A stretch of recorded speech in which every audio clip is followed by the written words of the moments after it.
Hi, everyone. I'm Lindsay Crain, the head of content and community at Undivided, and I'm so excited that you're here for the very first episode of Undivided Voices. At Undivided, our mission is to ensure parents raising kids with disabilities can access the supports their kids need to thrive.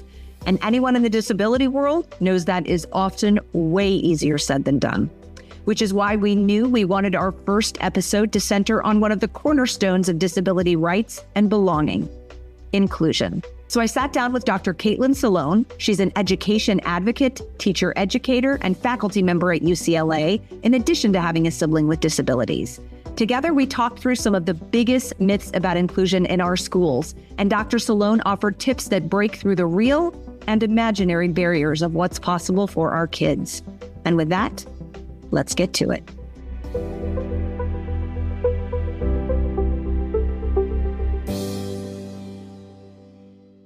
All right, we're going to start with myth number one: behavior is a prerequisite. So this is probably, I would say, the biggest myth or the biggest perceived barrier and the hardest concept. That's right. We're going to give you red X's. We're going to give red X's for like myth, right? Not the truth. The hardest concept, I think, for teachers and even parents to really visualize is how to make this work. And classrooms, for many good reasons, are compliance-based. So why is behavior a myth? Behavior as a prerequisite to inclusion is a myth because behavior does not constitute whether or not a child should be in an inclusive setting, in a general education setting. Sometimes, and we've chatted a little bit about this on here before, sometimes behavior is a result of the environment. And so if a child is in a certain setting and experiencing certain behaviors, we're not always sure that those behaviors are going to transfer over to the general education setting and vice versa. We don't know until we try. So behavior is not a prerequisite because there are so many factors that go into why individuals, why children, why students exhibit certain behaviors. And it's our job as educators to figure out what the function is. And so placement is really irrelevant to that, unless we are trying all sorts of things in a gen ed setting and we have a clear positive behavior support plan in place and the student is still communicating that setting is not correct, then we have to listen to the student. But to think about behavior as a prerequisite to general education, to inclusion, is just a completely flawed theory. I love what you said about really getting to the why, right? I mean, I really love the way that you laid that out instead of just saying, well, there's behaviors, so we need to put the student somewhere else, and that can be dealt with somewhere else. It's what all of this is about, right? And what true behavior intervention is, to really figure out what is the why. And then when you're talking about the behavior plans, which is sort of one of not behavior plans but supports, a huge key to all of inclusion. What are the supports and strategies that school teams can explore to make classrooms accessible for students with neurodiverse behaviors? Yeah, and I can't tell you how many times I see school districts try to make a case as to why a student can't be in gen ed, talking about behavior. But then you look at the child's IEP and you see that there is no behavior support plan at all. And there are no supports in place. And yet we're still using this as an excuse as to why a certain setting is not appropriate, but we haven't actually done our jobs as educators to implement certain supports and strategies to really allow the student to maximize their learning and access the learning and curriculum with those positive behavior supports in place. And what are some of the supports that parents should be asking about, or what they should know about, right? And behavior supports, obviously, FBAs, the assessments, but then what, and if you could, you can talk about those, and then what else, can parents be thinking about, okay, I need to ask about this.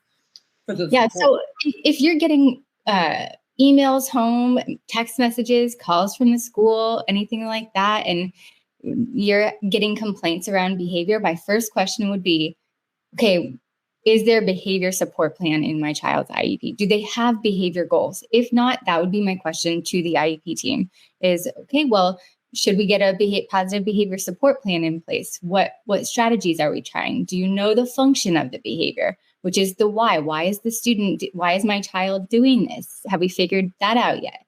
Do they have a communication system in place, or are they doing these behaviors to communicate their needs?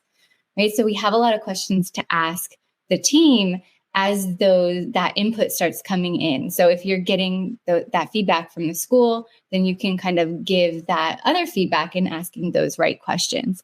If there's a positive behavior support plan in place already, and we're still having tricky behaviors, and the team is, complaining, which they shouldn't be doing to you anyways as parents. They shouldn't be only contacting you with challenges and problems, but oftentimes that is what we see.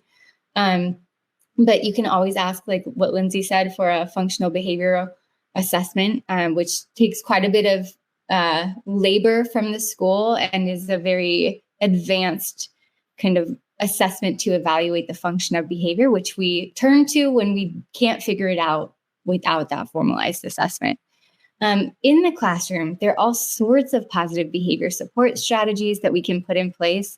Things as simple as priming students for what's coming up next, giving them a visual schedule, a written out schedule for the day, using first then charts. First, we're going to do this, then we're going to do that. Doing a reinforcement assessment to see what is that child really motivated by, what do they want to, what's exciting to them. Building in breaks into the child's schedule, building in opportunities for engaging with others, really looking at what does the student need to thrive. And there's so many great strategies to employ before just kind of throwing our hands in the air and, saying, oh, this is just a kid with challenging behavior, because that is never the case. Behavior is always, always, always communication. Which is one of my favorites. Yeah, it's one of my favorite quotes. Really important thing to remember, right? Because it's really easy just to say this child's non-compliant. They should be in another class, instead of really figuring out which should be maybe, the heart of public education, and really, helping shape all of these kids from the beginning. But I know we also have a lot of questions about specific behaviors. So I just wanted to quickly, address some of the behaviors we get the most questions about. So what about a student who vocally or physically stims? I laugh because it's like, so what? I know. We are really trying to normalize stimming in different spaces. There's a big movement outside of education around relaxed spaces, relaxed employment spaces, relaxed performances where people can freely stim, because we know that stimming is a natural part of some people's experiences and looks different for some folks than others. And stimming is not a bad thing. We should not be asking our child to stop stimming unless they are being harmful to themselves or others. And so really having that conversation around, what is normalcy anyway? What are the norms we expect in our classroom, and why? Is it really for the benefit of our students and students in that classroom, or is it for the benefit of our comfortability and what we're used to, right? So vocalizations sometimes can be disruptive in a classroom, but teaching kids when vocalizations are appropriate and when maybe it's more important to really try hard not to vocalize when the teacher is giving a quick mini lesson. And just teaching our students those boundaries, but not in a way that makes them feel like those behaviors are bad. Yeah, that's. I wish every classroom, and really felt like a safe space like that. Right. Exactly. That's why we're talking about this, for sure. And then, another big, really, it's a very valid concern for parents. I mean, what about a student that elopes? Yeah, eloping happens all the time in general education classrooms. And special education classrooms, right? And from kids who do and do not have IEPs. When you get to an elementary school, there was always some errand kid like running around. They're like, I'm free. Yeah. So elopement is not a justification as to why a student shouldn't be in gen ed. Of course, elopement means that more adult support would be necessary for that child's safety. So making sure that the student has, an aid that's available to support them if they are somebody who would be more likely to elope will be really important. But yeah, elopement is it's a behavior, again, that's communicating something. You want to escape from that classroom or some stimuli that's been presented to you. So, or you've got something else going on where being in a classroom like that is too overwhelming for that day, or whatever it is. We got to get down to the bottom of it again and figure out why the student is eloping and how we can best support that student. Right. And that communication is going to occur, right? The communication of this behavior is going to occur in whatever classroom they are. So you're going to have the entire plan. So it shouldn't be an excuse, right, for one classroom over another. Right. And you kind of touched on this, but what about a student that shows aggression to themselves or others?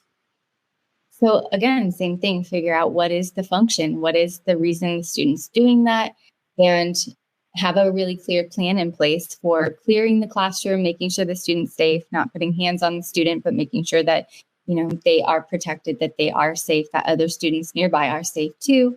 And I've had this many times where there's a student who does have challenging, aggressive behaviors, either for themselves or towards others in moments of high anxiety or high stress. And, as long as you have a positive behavior support plan in place that the team is well trained on, and I want to emphasize that the team needs to be well trained on what procedures are in that behavior support plan and what they can do in a positive manner to support that student. And it shouldn't be like this reprimanding situation, but, it's really a call for support when we see students exhibiting those types of behaviors. And they do happen in gen ed, and they're not a reason why kids can't be included. Right. And even on the opposite end of that, because obviously that can be it can be a real serious situation. Mm-hmm. But one of the core fears, I think, is that with behaviors that the students will distract their classmates and maybe even the teacher. So is that a fair concern? For all of the behaviors we've been talking about, right? All of whether it's eloping or stimming or whatever, it really comes down to people aren't going to be able to concentrate. Mm-hmm. So that's the thought. I'm not saying that as a fact, by the way. I'm saying that seems like that's the fear. Yeah, so it's a common fear. And I want to remember to circle back to the last question in a moment. But it is a valid concern for sure, right? Especially if it's your child, you don't want your child to be taking away the learning from others, or other people might be expressing that concern. And I will say that we catastrophize more often around what that is actually going to look like in practice and how distracting it actually is, compared to what the reality is. So when, teaching a long time in elementary schools, you would think that kids would get distracted by certain things, but when it comes down to it, they don't care. They get used to it, and then it stops distracting them. And there might be little things here and there that do take away from the learning in that moment. But there's more, I think, that students gain from understanding that we all come to different spaces differently and have different needs.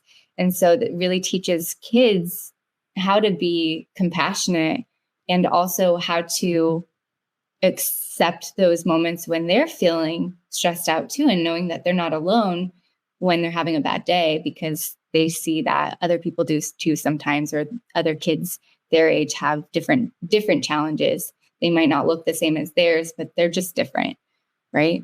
And so, it is a valid concern too, if, there have been a couple cases where I've worked with students that are consistently expressing that the gen ed classroom is too much for them. And these are students, in my experience, they've been students who've experienced quite a bit of trauma, who have gone through a lot in their lives, or are currently going through a whole bunch. Their basic needs may or may not be being met. They might have parents in challenging circumstances, and are also going through just a lot internally. And these are kiddos who, might throw things or hit things or, get really aggressive. And after having strong behavior support systems in place, they're still communicating that to us. Those are some cases where, the kids then communicating that they might need way more support than we can provide in this setting. And so maybe we need to look at alternate settings, but that's the exception, not the rule, and oftentimes it's flip-flopped where we think most kids with behavior challenges shouldn't be in gen ed, where it's really the opposite, that most kids with behavior challenges can be in gen ed. And there are some that may need more additional support in different settings and environments. I think that's a good point, because I think a lot of a go-to also for our kids, kids IEPs can say, that you need a small environment, which is true. I take nothing away from that. That can be absolutely true for some kids. Or if your child can be distracted easily themselves, or really very hyper aware of things around them. But I think the important thing is if you wonder, or if you're not sure, you can always, you can also try them out in different, classes or specials. It shouldn't be the automatic. I think that's the most important thing. You're going to make the decision that you feel comfortable with, that your child is really showing you what they are comfortable with, but it shouldn't be the automatic. Right. And it doesn't happen overnight, right? Like you put a plan in place and it's not going to be this perfect system that changes behavior overnight, right? And a child needs to feel welcome in their classroom. They need to feel appreciated and loved and cared for, and like it's a safe space for them. So those things are really important also. I'm seeing here in the chat too, the behavior support plans in place, but we still get comments about interrupting in class. And that just brings me to the point of with special education and students who are receiving special education services, our kids are policed way more diligently than other kids. If you looked at a student with an IEP versus another student in a classroom who didn't have an IEP, oftentimes you see behaviors that are not so different, but the kid with the IEP has a behavior support plan for the same exact behavior that somebody else who doesn't even have an IEP. And it's just expected that that's the norm for a handful of kiddos in your class. So I really want to bring that up because there is a lot of like over monitoring and then over correction instead of sometimes just letting kids be kids. Right. And we kind of touched on, the whole time, right? You've really been talking about what parents need to be aware of. But even more specifically, I'd love to talk about, so if we're sitting in an IEP and the team is saying, this can't happen because, it's just not appropriate. Your child has, A, B, and C behaviors. What can parents say? And I say that knowing that it's a really naive sort of statement, because we could prep for our IEPs for a year. We can do everything right. We can sit down, we can have everything laid out, and the district can say whatever they want. That is why we're talking today. I mean, Dr. Solone and I talked before, and we want to make sure that everyone realizes we know this is not the norm. I mean, you work all over the state. We know, and that's why we want to talk about it. So at least parents, because when you only hear one narrative, you really lose what it is supposed to be if it's done right, which it, really sadly very rarely is, when you look at the numbers. So when I say, what should we say when, we're going into the room knowing that it might not make any difference, but it's really about going in there and making your case. If you decide to go further, if you decide to, go to mediation, if you, are going to be moving and you want everything in your IEP, whatever it might be, it's about going in, asking the right questions, and really making them respond, right, in writing. So it is very clear what they're saying and why. Yeah. Gotta get that paper trail. Yep. And email is probably easiest for that. Yeah. But, if I always come back to why do you think my child's doing this? Mm-hmm. Have you taken data? What is the data telling you? Is there any data you need me to take at home? Do you need any suggestions?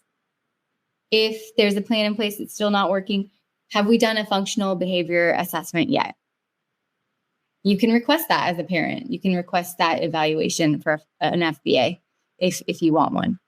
And you really, I cannot stress enough how important it is to have a positive behavior support plan in place if there are behavioral concerns.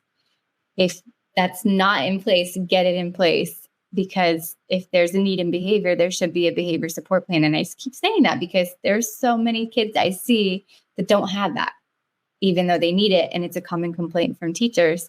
And it's being used against the student as justification for more restrictive setting, but it's not documented in the IEP. So make sure it's in there. Make sure the present levels under behavior is really clearly written in a way that is student-centered. Yeah. I was just going to say, because even if you do have a behavior support plan, they are not all made equally, just like, anything in life. And so to make sure, just because they have a behavior support plan and, you're still seeing behaviors, maybe we need to also look at how the interventions, what are we doing? How can we change things up? That is what behavioral intervention, it's not, it's not just let's try this and nothing else is working. It really should be like everything, child-led and, trying something different. And something that works today is not necessarily going to work tomorrow for some kids. So, And I have to say here too, really quickly, that oftentimes I also see behavior or the work is too hard as one of the reasons why a behavior could be occurring. And I want to push people to think that could it possibly be because the work is too easy and the student is constantly getting the same easy work and getting frustrated. And I don't see that as much because I think the general assumption around disability is often that things are too hard. We need to make them easier. But that's not always the case. We see this time and time again, especially with students with autism who are constantly getting these repeat, recycled, rote kind of skill building practice.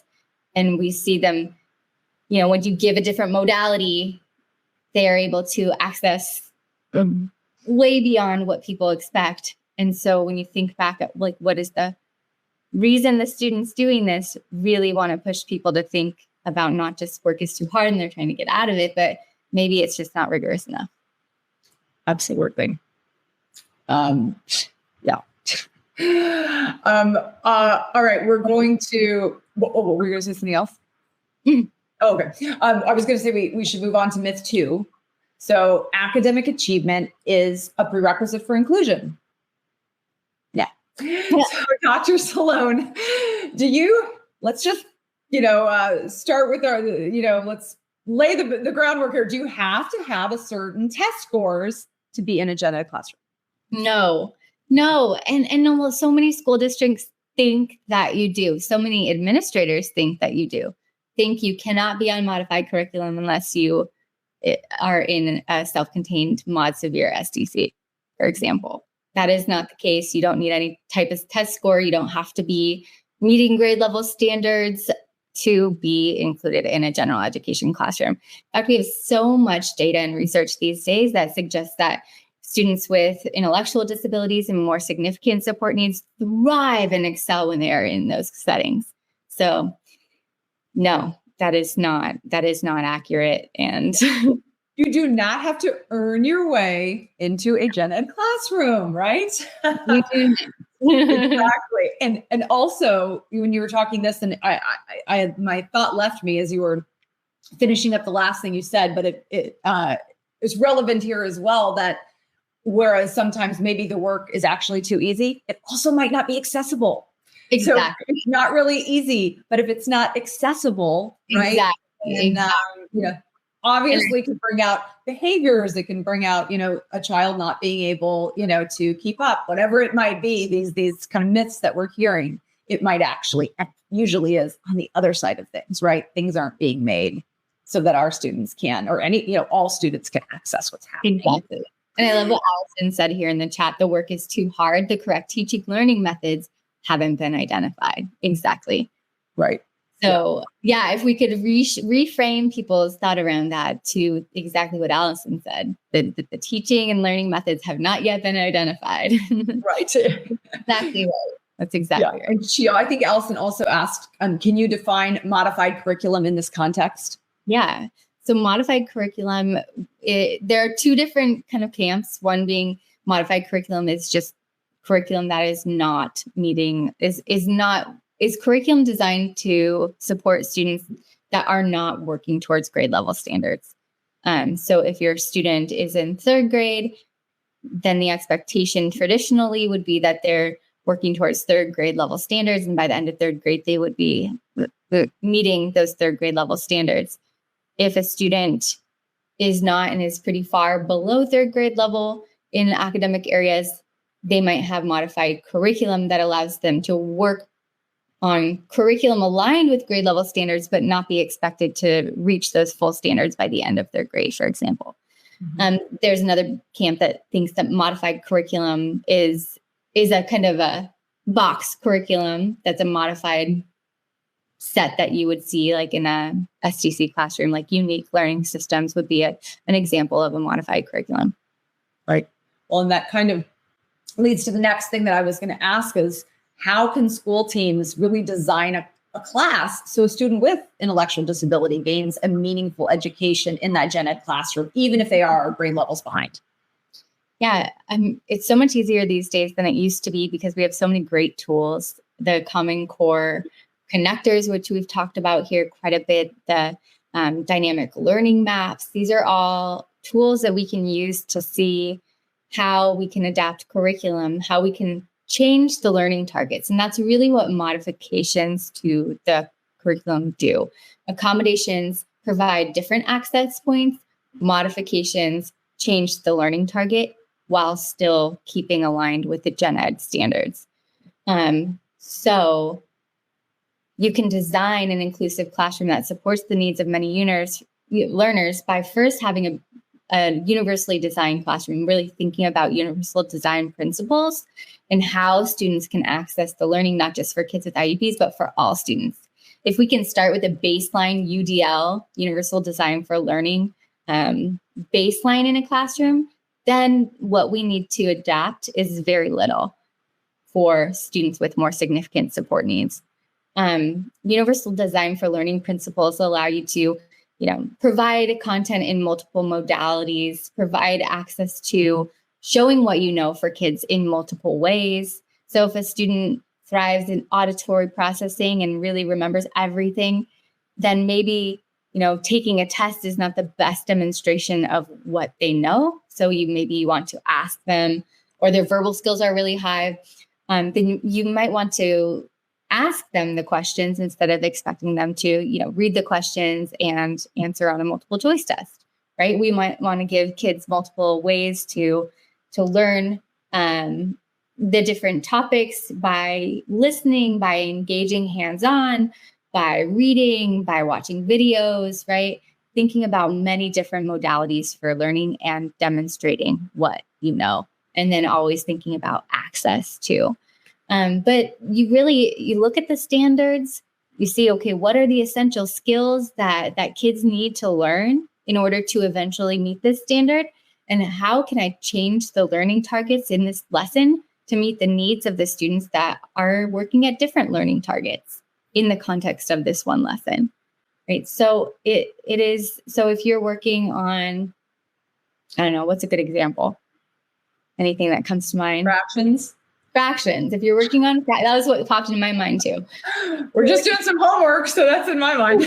If you're working on fractions, say you're doing fractions in a fourth grade classroom and they're doing unlike denominators and it seems really complicated, but what do you have with fractions? You have, fractions, it's a very useful skill for us. We need to know how to divide things into parts. And that's really what the foundation of fractions is. It's like, how do you divide things into parts? How do you make a whole with parts? How do you identify parts of a whole, right? And so you can work on that in the context of a fractions lesson, but not be working on changing the denominator and having like denominators and all that stuff, improper fractions, all that stuff, right?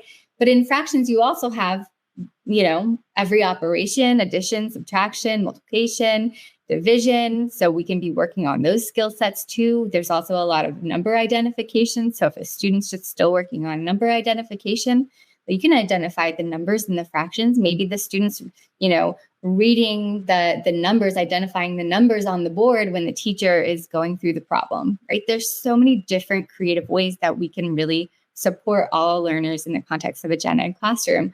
And then in gen ed classrooms, what I love to see station teaching. I love to see lots of different types of learning happening, and not just say it and spray it model of lecture. You listen like a perfect student in your seat with your hands crossed, and then I, tell you what to do, and then you do it on a worksheet. We're really moving away from that, although that still definitely does happen a lot. Well, and even when some teachers do move away from that, they still can't envision how that helps all learners, when really what they're doing is it's really the beginning of that. And then they just need to really see how it's possible. And gen ed teachers don't have a good example of what to expect or what we're expecting when we're talking about inclusion. So oftentimes gen ed teachers have this assumption that they're expected to get all of their students in their class to grade level, no matter what their IEP says. And that's not always the case. And so sometimes giving them that permission can be really helpful too. And also giving them examples of what it might look like to have a strong, inclusive classroom. I met with a couple of teachers a couple of weeks ago, and they were really worried that they weren't doing a good job with inclusion. And they were showing me all the modifications that they'd made and how they had adapted the curriculum and how the students were participating.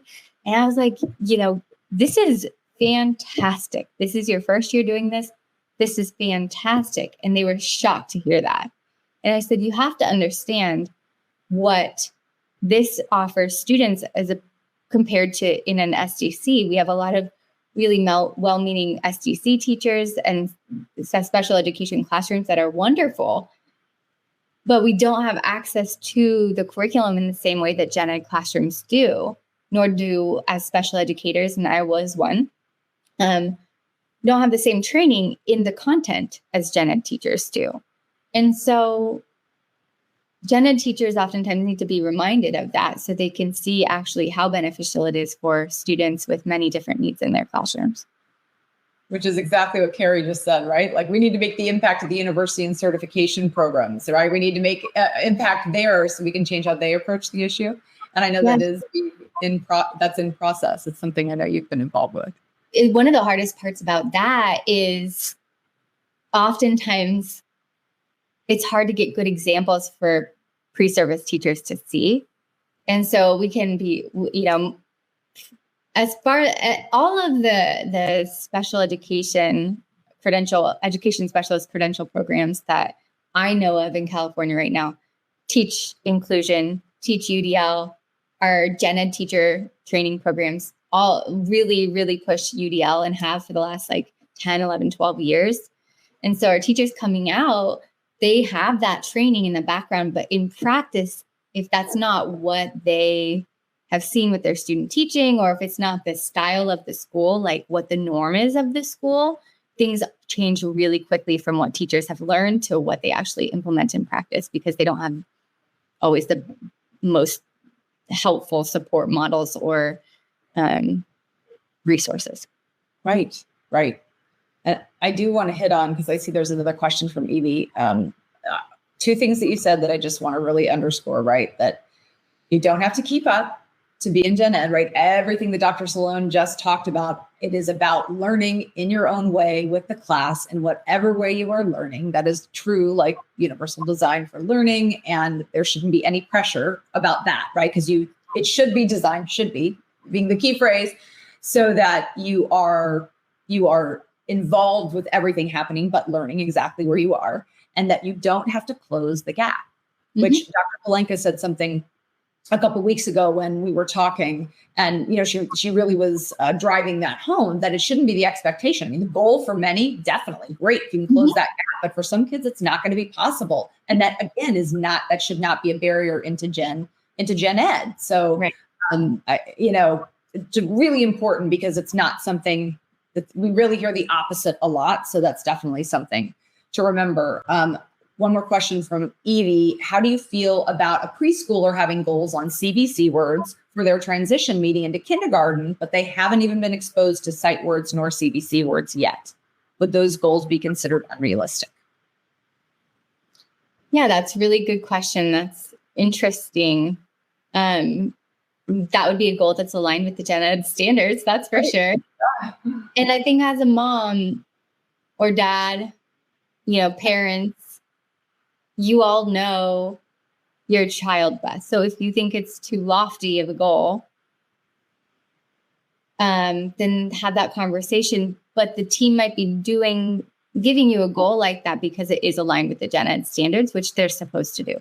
So which is a good sign. It's a good sign if you're seeing goals that are aligned with the kindergarten standards, if you're moving into kindergarten, because that is what we would want to see at first. And now how many CVC words and all that stuff would be a good question to ask. But having those high expectations is a good thing for sure. And I want to also just be very frank that not meeting IEP goals can also be used as justification why IEP teams wish they shouldn't be. But I've seen it many times where not meeting IEP goals is justification for removal from less restrictive to more restrictive setting. Right. We talked about this recently with Dr. Palenka, who's, an education advocate, and that, you're supposed to be making progress. They can use that, but then you have to also look at, it's not always the child's fault, right? Like what kind of supports exactly. And that's what I was thinking, even with Evie, you can write in the supports, which I know you've said a lot. You can write in the supports, the prompt levels, whatever that might be, into the goals. So then it's something you're comfortable with to make sure that, okay, we're going to go for this, but to make sure that, she has these supports in place that can make her successful as well. And if you know those supports, I can't stress enough writing those in, because then the IEP team can't just say, oh, they didn't meet it. They have to say, did they meet it in these conditions? Right. And if not, okay, but if you're not implementing it in those conditions, then that's on them, not the child. Right. And so the academic achievement, getting to the end of this myth, what do parents say, in this situation, if they're getting their IEP team and this is used as an excuse, what can parents prepare or say in that situation? So if academic achievement is used as a justification for why a team wants to change the setting or not do inclusion, then I would just remind the IEP team that academic achievement is not a prerequisite for inclusive education. In fact, we know the research says that students with extensive support needs, who are on modified curriculum, who aren't learning, at the grade level, thrive in those settings and make far more progress when all is said and done compared to peers in special education, self-contained classrooms. Keep reminding the team of that. Give them research, send them articles, so that's our justification. It's not, oh, we haven't done this before and we don't know how to support the student, but really it's giving them evidence. This is the difference. Here's the comparison of success long-term. I want this for my child. So how are we going to make that happen? And really just encouraging the team to think differently about learning. Think about access. If we thought more about access in education, we would have a whole lot less students with IEPs. Right. Really good point. That's a really good point. And you also said something that's really, I think the fear of this is really about that they don't have the experience in even knowing how to start modifying maybe a Common Core state standard for a child. And that's really where it comes from. So they would rather, send them to a different class. And so that needs to change. It really does. Right. And it's hard. I just want to. Yeah. It is not an easy thing. Yeah. It is a major culture change, all of it. It is. And that needs to happen. Right? A major culture change that needs to happen. Yeah. Right. Because we all know it's hard, but I also don't want to hear that as an excuse anymore either. It's like, it's hard, let's work on it together, but our kids can't wait for that, right? They're losing year after year, so it's time. Let's figure it out. Which is a perfect segue to myth number 3. It is. The school doesn't do inclusion, right? Mm-hmm. Where's my X? Donna, where's the X? The school doesn't do inclusion, right? There you go. There it is. Because this myth transcends inclusion, because way too many of us have heard those words, right? We don't do that here. And sometimes it can even really sound convincing. So why is that a myth? It's a myth because every district has to offer a continuum of services, placement options for their students. Sorry. A continuum of placement options, your least restrictive environment, that continuum where a child falls is different depending on the child, right? I think most children should be in gen ed, and I think that is most students' least restrictive environment, personally. So when schools say we don't do this, but I thought you had to offer a continuum of placement options, and I thought that each child's individual needs are taken into consideration, right? And if we're looking at the individual child's needs, when we're doing an LRE assessment, which is really nuanced and ambiguous, and oftentimes it asks like, can the child's needs be met in gen ed? Yes or no? At least in LAUSD, that's what it sounds like. If you say no, then it's like, can the child's needs be met in gen ed with supports and services in place? I mean, that's really broad. And most of the times the answer is yes. So if they say no, I would say, okay, well, what supports and services have we tried in that setting yet before determining that this child needs a more restrictive environment? Right? Right. And I love that you keep coming back to that, because that really is, instead of jumping to, this is, where your child should be, whatever that be, based on a diagnosis, based on, what have we done to see if it's going to work? And by the way, again, if it doesn't work, let's look at what we tried and how might we change that up and try. But I feel like that we don't do that is kind of code for, we don't want to pay for that, or we don't know how to do that. So also thinking about those things. So, I mean, again, you just gave some great tips about how parents should respond. And in the back of your mind, if you're thinking, well, how are they approaching this? Right? Like, we don't know how to do that. Again, it's like, well, if there isn't a plan, then who can we bring in that can help? Mm-hmm. Right. Yeah. Remind schools too that these are conversations being had outside of school districts. They're larger conversations. They're bills that we're working on to get through legislation.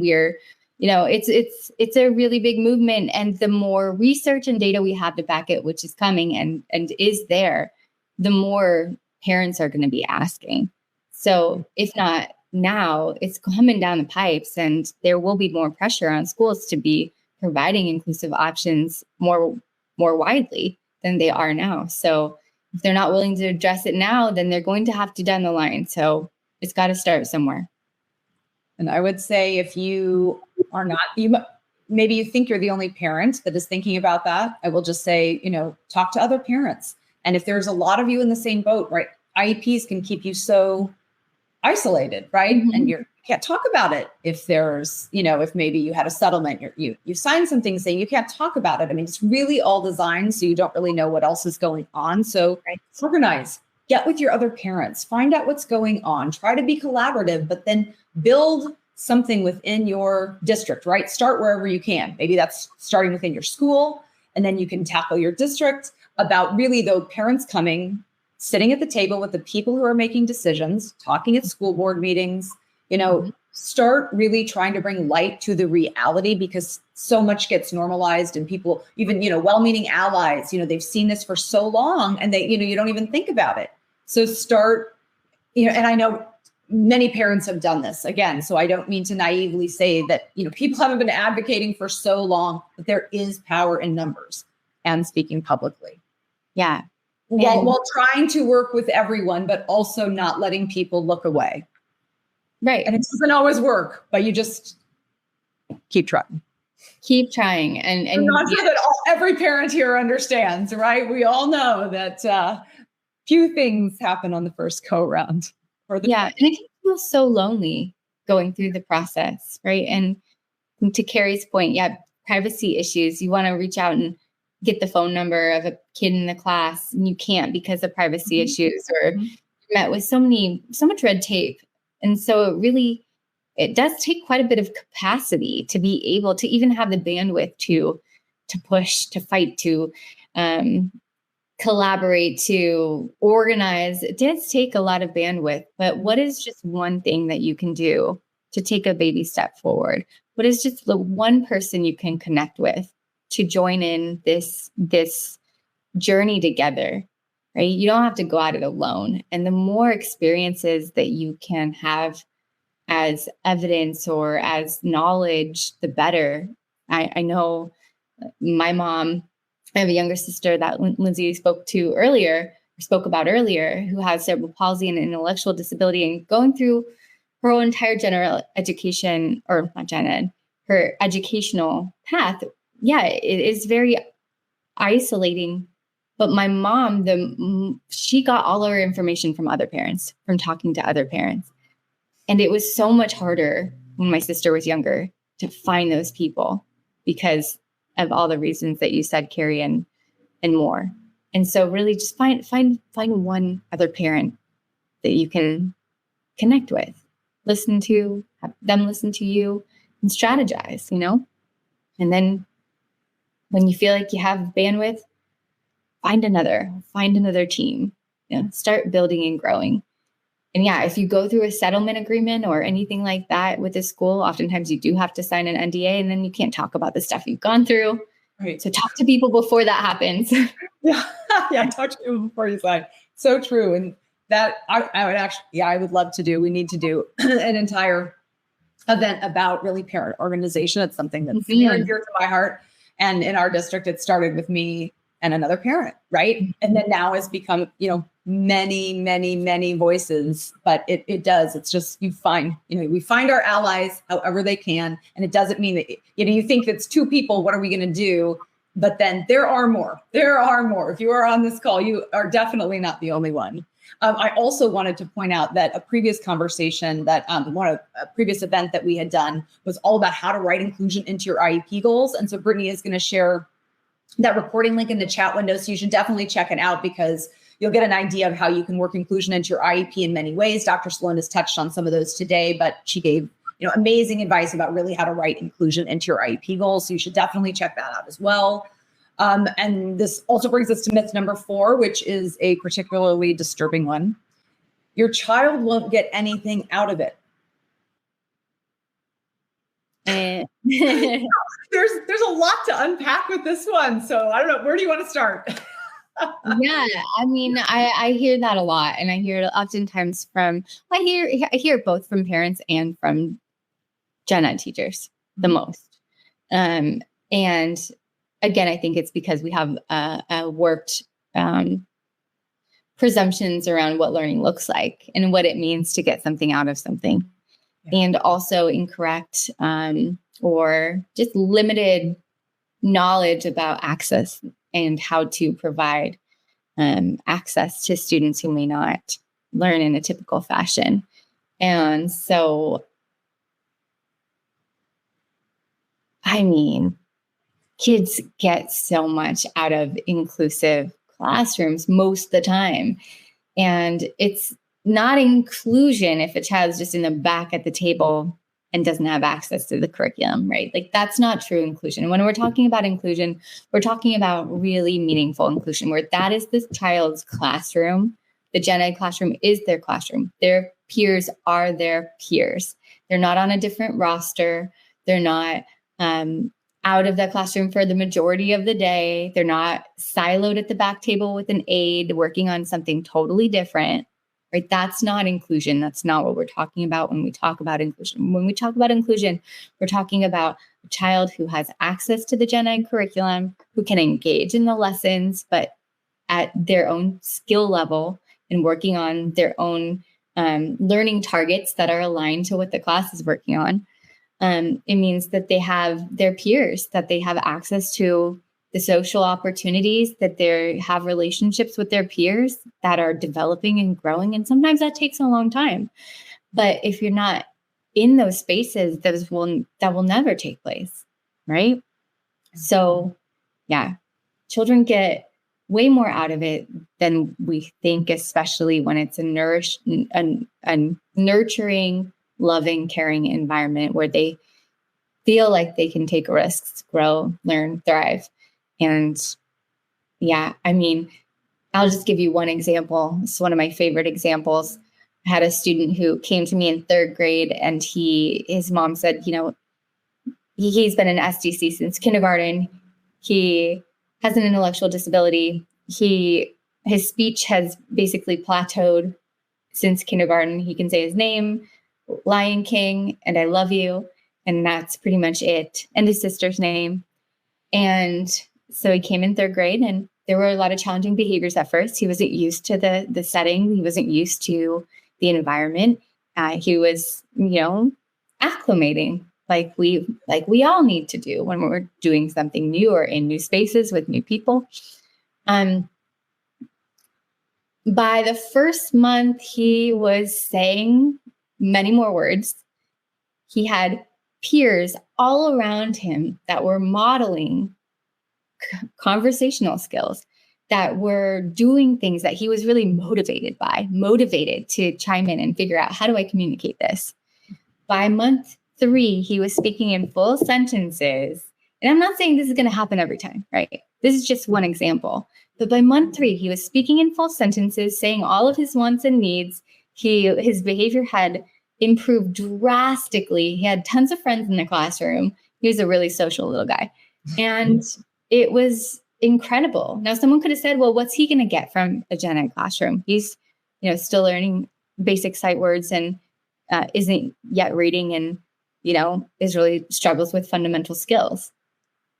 He got so much out of that classroom, not just social skills, not just communication skills, also academic skills, life skills, and he was included. And it wasn't just a positive experience for him, but it was for those other kids in the classroom too, who totally fell in love with him and were his greatest allies. So I guess that's the perfect way, again, to underline who benefits from inclusion. I think everybody. Yeah. And the teachers that I've co-taught with, the gen ed teachers and teachers I've worked with, and so many of them shared, like they learn so much from the students that they get every single year. And as much as it might be challenging to figure out sometimes what seems like a puzzle to figure out the learning style and what's going to work best, it helps us all grow and think differently. Right. And and on that, I might have already said this in another event, but one of the really emotional moment that I had this year was when a gen ed teacher of my daughter's called and said that she feels like she has been made a better teacher for having my daughter, and actually my daughter's aide, and who, is a behavioral aide, but really worked with the teacher who was so open. And she said learning what she did through what she had to, kind of change in her mind and with her classroom has made her a better teacher.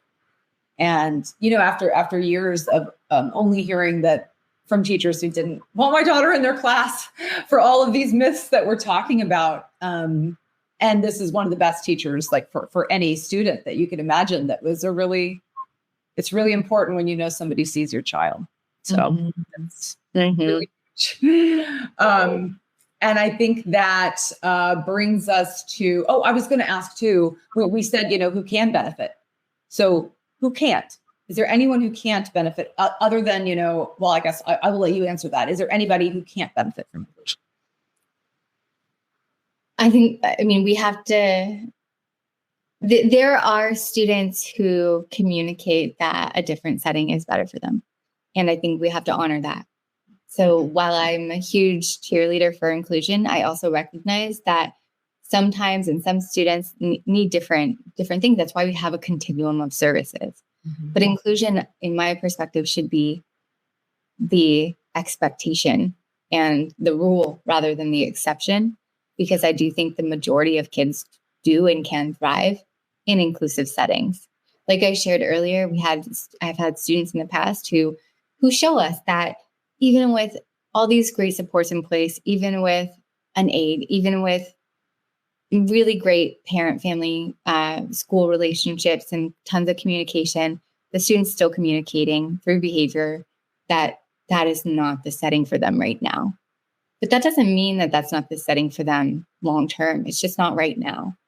And so we have to listen to it, our students, when they're communicating that once all of those supports are in place. And so we'll say there are some students who need other things, and that's okay. But the majority of students can benefit, I think, from inclusion. Absolutely. Which brings us to myth number 5.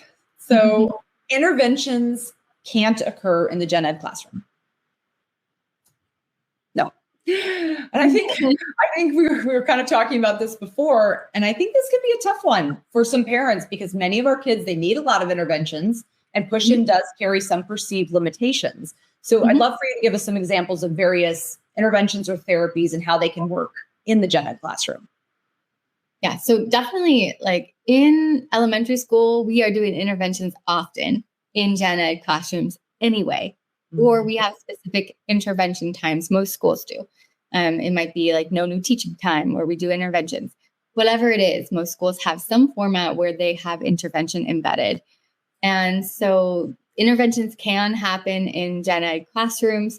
When kids get older, like if you're going to do a reading intervention, that might be more tricky, and we might need to be figuring out more creative solutions. Like what period could we be doing that intervention to allow for the student to get intervention, but also be exposed to the rich text that they're discussing in English.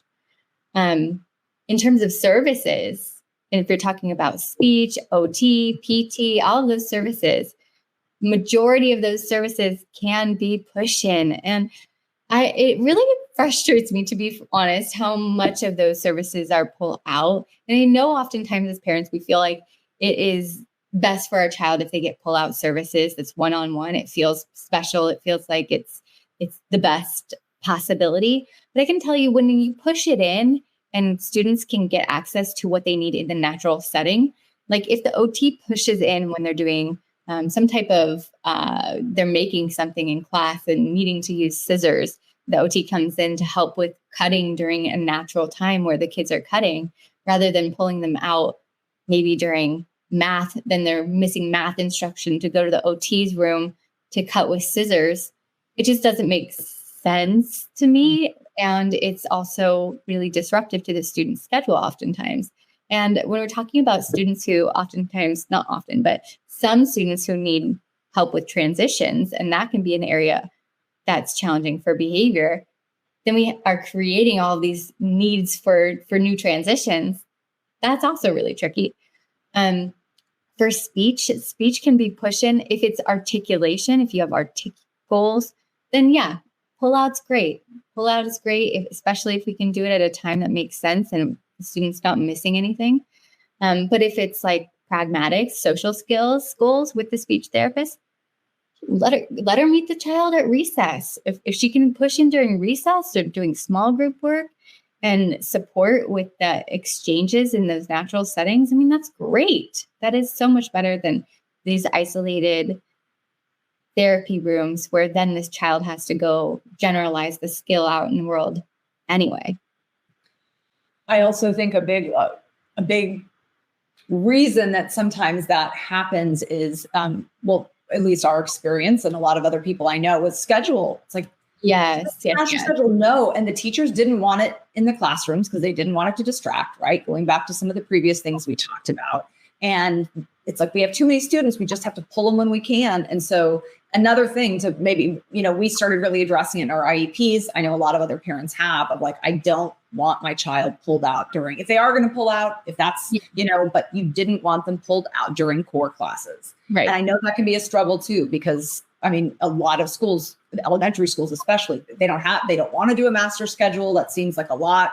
And that was a huge reason, right? That they wanted to do that too, because the teachers didn't want to have the distraction, and there also wasn't enough organization on the other side. Mm-hmm. And that's a real practical issue, right? And a lot of our service providers have huge caseloads. Mm-hmm. And so, it sometimes is not feasible given the certain constraints in a district, but the more we ask, the more likely things will change down the line. Exactly. And the more likely then that our teams are going to be more careful in considering when they're pulling and considering like when they could be potentially pushing in. 100%. And I also think the thing to remember of everything we're saying is that it shouldn't be all or nothing, right? Mm-hmm. I mean, it's that this is the I in IEP is individualized. You don't have to be in a special ed class all day without leaving. You don't have to be in a gen ed class all day without leaving if that's not what works for your child. So it doesn't have to be all or nothing. No, it's so nuanced. And I think that's where we get hung up a lot is thinking there are rules around like these kids go here, these kids need pull out, but it is so much more. We need to be more flexible with our thinking and really think about what is going to make the most sense given the structure of the school and the logistics and given my child's needs first and foremost. Exactly. Absolutely. And I'm looking at the time, and unfortunately it's time to start wrapping up. Thank you so much, Dr. Solone. I could talk to you for months at a time. I always say that, but it's such a pleasure. And there are so many things that we all need to remember from the things that you were saying today. So instead of myths, we're going to leave you with 5 mantras that you need to keep repeating to yourself, regardless what placement you choose, right? Behavior is a form of communication. You don't have to earn your way into gen ed. You don't have to close the gap in gen ed. That's not the point. You don't have to keep up to be in gen ed. And it doesn't have to be all or nothing. You're not choosing, do I go this way? Do I go this way? It can be, it is supposed to be what works for your child. And I know, again, that's not always how it goes, but that is what it's supposed to be. And that's what you should be, working for, whatever is working for your child. That's what that IEP should be about. And those reminders, those 5 things, they go way beyond IEPs. Obviously, we can take these into everyday life. So thank you, Dr. Solone, for these words to live by always. So thank you again to Dr. Solone for unleashing the myth crusher. We're going to have to come up with a fun little animation for that next time. And for reminding us that fears do not equal facts. So thank you to Iris and Brittany in the chat, and especially to all of you for stopping by Undivided Live. Have a beautiful weekend. See you later. Bye. That's it for our very first episode of Undivided Voices. I hope you found as much hope and possibility in Dr. Solone's insights as I did. Inclusion is a human right, and it demands action, not just ideas. Let's build a better, more just future together.